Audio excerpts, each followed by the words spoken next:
आज आपण मराठी विषयामध्ये रारंगढांग हे पुस्तक म्हणजे ही जी कादंबरी आहे ही बघणार आहोत. कादंबरी ही अतिशय व्यापक दृष्टिकोनातून व्यापक म्हणजे अतिशय मोठी असते आणि तिचा जो विस्तार असतो तो अतिशय मोठा असतो. प्रभाकर पेढारकर यांची ही कादंबरी आहे. ही जी कादंबरी आहे मनुष्य आणि यंत्रणा ह्याच्यावर आधारलेली आहे की मनुष्य हा कामधंद्यासाठी आपला उदरनिर्वाह भागवण्यासाठी कसे कष्ट घेतो आणि कशा पद्धतीने तो प्रयत्न करतो. आणि यामध्ये हिमालय पर्वत, निसर्ग, पाणी या सर्व गोष्टींचा समावेश याच्यामध्ये दिलेला आहे. आपण प्रस्तावना बघूया. बॉर्डर रोज ऑर्गनायझेशन हिमालयात ज्या उंचीवर रस्ते बांधत आहे त्या उंचीवर जगातल्या दुसऱ्या कोणत्याही देशाने क्वचितच रस्ते बांधले असतील. माणसांना आणि यंत्रांना थकवणारी ही उंची, विरळ ऑक्सिजन, लहरी निसर्ग, विलक्षण थंडी, हिवाळ्यात रस्त्यावर साठणारे 70-80 फूट बर्फ, अकल्पित लँडस्लाइड्स आणि ह्या सर्वांचा मानवी मनावर होणारा परिणाम ह्या त्यातल्या काही अडचणी.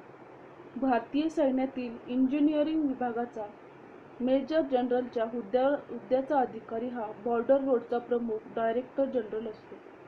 प्रत्येक प्रकल्पावर एक प्रमुख इंजिनियर आणि त्याच्या हाताखाली अनेक ठिकाणी चाललेल्या या रस्त्यांच्या वेगवेगळ्या कामावर देखरेख करण्यासाठी टास्क फोर्स कमांड्स असतात. कामाच्या स्वरूपानुसार ठिकठिकाणी फील्ड कंपन्यांची ऑफिसेस अथवा डिटॅचमेंट उभारलेल्या जातात. त्यावर सैन्यातून इंजिनियर्स येतात. तसेच मुलकी इंजिनियरची 3 किंवा 5 वर्षांसाठी नेमणूक केली जाते. प्रत्येक टास्क फोर्समध्ये 8 ते 10 हजार माणसे असतात. त्यातले काही सैन्यातले जवान तर बरेचसे ग्रेफ म्हणजे जनरल रिझर्व्ह इंजिनियर फोर्स. या व्यतिरिक्त आजूबाजूच्या भागातले लोकही लोकल लेबर म्हणून कामावर घेतलेले जातात. या रस्त्या बांधणीतील सर्वात अवघड भाग हा उभ्या कड्यामधून रस्ता खोदून काढण्याचा. ह्या नितळ उभ्या कड्यांना स्थानिक भागात ढांग म्हणतात.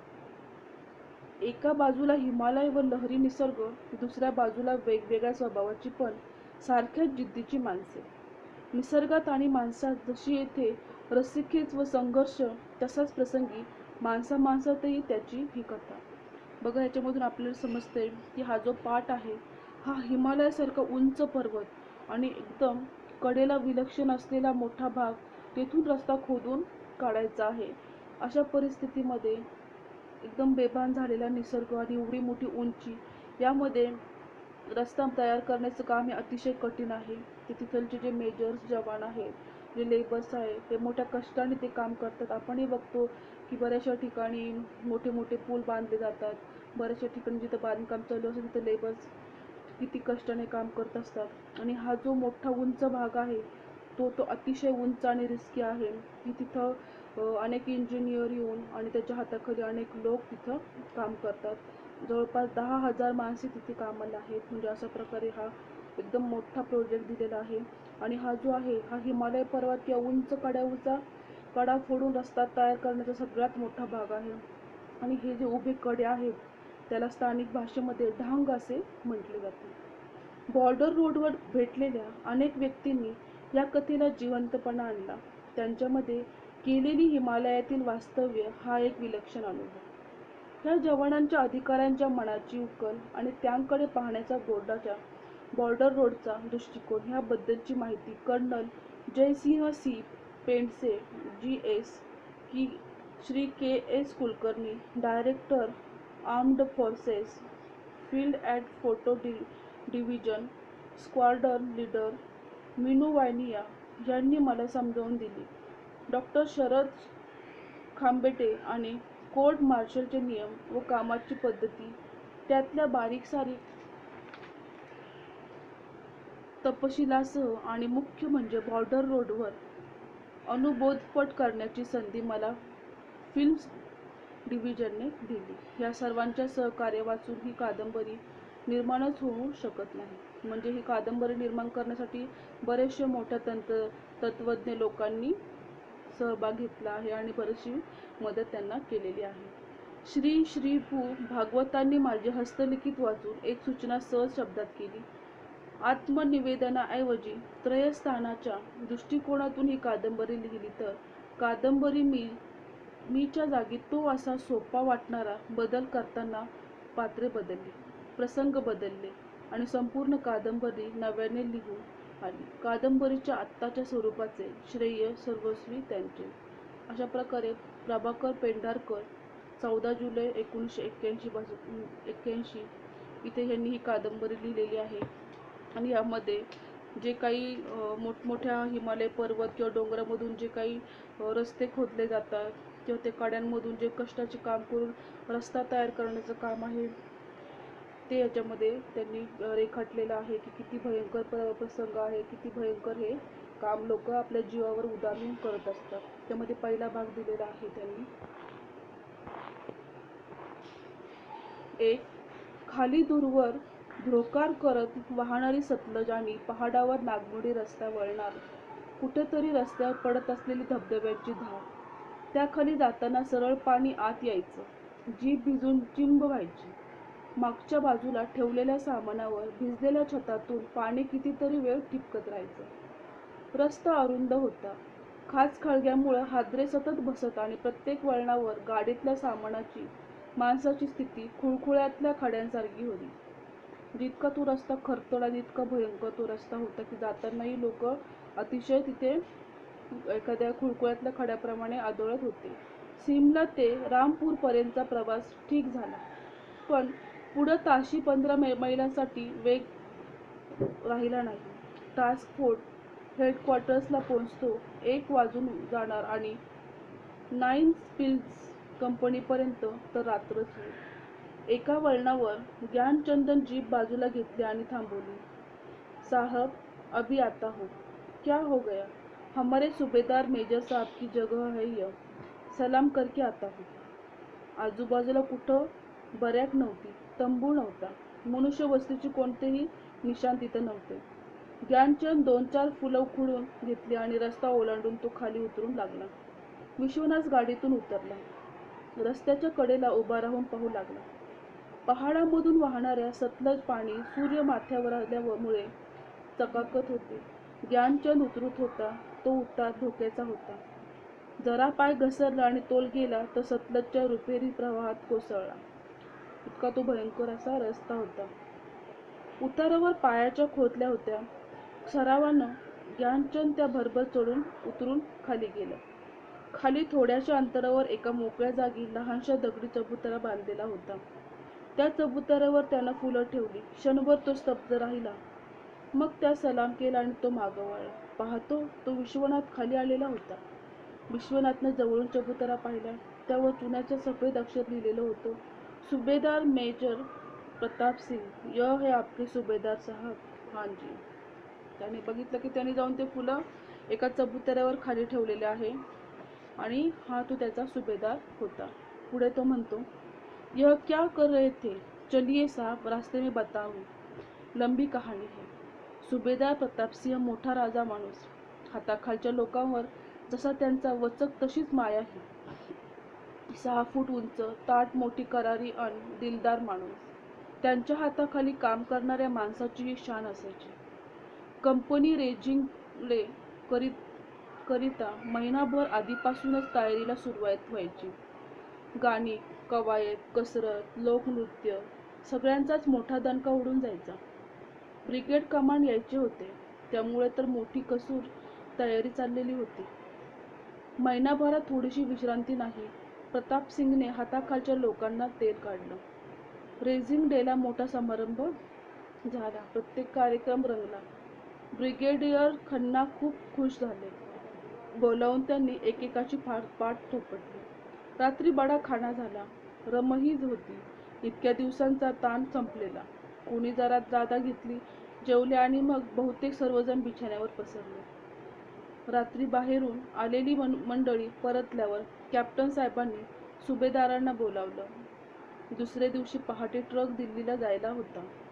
त्यात सामान भरण्यासाठी फटिंग पार्टी बोलवायला कॅप्टन साहेबांनी सांगितलं. सुभेदार साहेब म्हणाले, अब तो सब जवान सो गए, तो उनको जगाइए। यह तो नहीं होगा साहब, चाहे तो कल सुबह सामान भर दूंगा। क्यों? 1 महीने से काम कर रहे हैं, अब सोने दो उनको। मैं तो किसी को नहीं उठाऊंगा अब। सूबेदार साहब, मैं ज़्यादा बोलना नहीं चाहता हूँ, उठाइए उनको, सामान जाना चाहिए। झालं. एकदा नाही म्हटल्यावर सुभेदार साहेब कुणाचं थोडंच ऐकेना. गरम मिजाजचा माणूस. शांत आहे तोवर ठीक, एकदम भडकला की संपलंच. कॅप्टनही गरम रक्ताचा. तरुण माणूस. छोटीशी बात, पण त्यानं एकदम सांगितलं. यह काम नहीं होगा तो मैं अपनी चार्जशीट कर दूंगा. अपनी खुशी. मैंने कर दिया सो कह दिया. दुसऱ्या दिवशी सुभेदार साहेबांना चार्जशीट केली गेली नाही. पण एवढ्या छोट्या गोष्टीनं सुभेदार साहेबांच्या नावापुढे धब्बा लागला तो कायमचा. 8 वर्षापूर्वीच ही गोष्ट. सुभेदार साहेबांच्या बरोबरचे लोक पुढे गेले, काही मागून घेऊन वर गेले, पण सुभेदार साहेबांना काही पुढचं प्रमोशन मिळालंच नाही. सुभेदार साहेब रिटायर व्हायची वेळ आली तर आपल्याला कर्नल साहेबांनी HQ ला कळवलं की आता तरी त्यांना प्रमोशन द्या. याचे रेकॉर्ड तो एक प्रसंग सोडला तर चांगले आहे, पण चांगलं राहील याची हमी मी देतो. तसं सुभेदारांचा स्वभाव अतिशय मानी आणि कडक होता. ते जे बोलत होते ते त्यांच्या म्हणण्याप्रमाणे होणंच गरजेचं होतं, असा त्यांचा अगदी करारी आणि मानी स्वभाव होता. हा पत्रव्यवहार 4 महिने चालू होता. सुभेदार साहेबांची फार इच्छा होती की भले एका दिवसाकरिता का होईना, पण निवृत्त होण्यापूर्वी आपण सुभेदार मेजर व्हावं. पण ते शक्य होईल असं काही दिसेना. शेवटी वाट पाहून सुभेदार साहेब निवृत्त होण्यापूर्वी रजेवर गेले.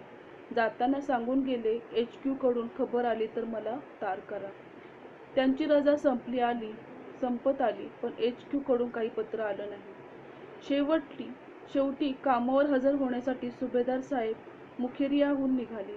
ज्या दिवशी सकाळी सुभेदार साहेबांनी मुखेरिया सोडलं त्या संध्याकाळी घरी तार आली. प्रमोशन मिळालं आहे, चार्ज घ्यायला लवकर या. घरी आनंदच आनंद. घरवाल्यांनी मोठी पूजा घातली, सगळे नातेवाईक घरी जमले. सुभेदार साहेबांची इतकी वर्षाची इच्छा पूर्ण होणार होती. सुभेदार साहेबांना हे काही माहीतच नव्हतं. ते ड्युटीवर रुजू होण्यासाठी चाललेले. पुढच्याच सीटवर ड्रायव्हर शेजारी ते बसले होते. आपण थांबलो होतो ना, तिथं ट्रक आला आणि एकाएकी स्टीअरिंग रॉड तुटला. रोड इंजिनसारखं ड्रायव्हरच्या हातातलं चाक गरगर फिरू लागलं. तो गडबडला. गाडीवरचा त्याचा ताबा सुटला. सुभेदार साहेबांनी त्याला धक्का दिला आणि बाहेर ढकलले. ड्रायव्हर वाचला, पण ट्रक 600 फूट खाली सतलजमध्ये कोसळला. 2 दिवसानंतर सुभेदार साहेबांचं शव हाती लागलं. शेवटची ख्वाहिश अधुरीच राहिली. चार्ज न घेता सुभेदार साहेब गेले, पण आम्ही सगळेच त्यांना सुभेदार मेजर म्हणतो. त्यांच्या चबुतऱ्यात देखील लिहिलेलं आहे, सुभेदार मेजर प्रतापसिंग. ज्ञानचंद बोलायचं थांबला. विश्वनाथही काही विचारलं नाही. काही मिनिट तशीच गेली आणि मग ज्ञानचंद एकदम विचारला, साहब एक बात बताइए, जब आदमी मर जाता है तो उसका क्या हो जाता है? प्रश्न अगदीच अनपेक्षित होता. विश्वनाथ काही न बोलला नाही तर ज्ञानचंद पुढे जाऊन सांगू लागला, त्या माणसाची राहते फक्त यादगारी. एक असा चौथरा, त्यावर सफेद अक्षर, साहेब एक मौलाचे फर्लांग आट. पण इथं एका मैलात असे किती चौथरे उभे राहतील त्याचा हिशेब नाही. चढ आला. जीपच्या इंजिनचा आवाज वाढला. ज्ञानचंद गिअर बदललं आणि तो सांगू लागला, साहब हम तो बुजदिल नहीं, जंग हमने भी देखा है, पर साहब लढाई समोरच्या सैनिकांच्या हातात, बंदूक तशीच आपल्याही हातात. तो तरी मारेल किंवा आपण मारू, पण इथं रोजच लढाई. कोणत्या तरी दगडावर तुमचं नाव लिहिलेलं, कुठून तरी येऊन तो तुमच्या डोक्यावर कोसळेल. बसल्या जागी खेळ खल्लास. कोणत्याही वळणावर ब्रेक फेल होईल, रॉड तुटेल, एक्सल मोडेल, काहीही होऊ शकेल. एखाद्या वळणावर मृत्यू तुमची वाट पाहत उभा असेल.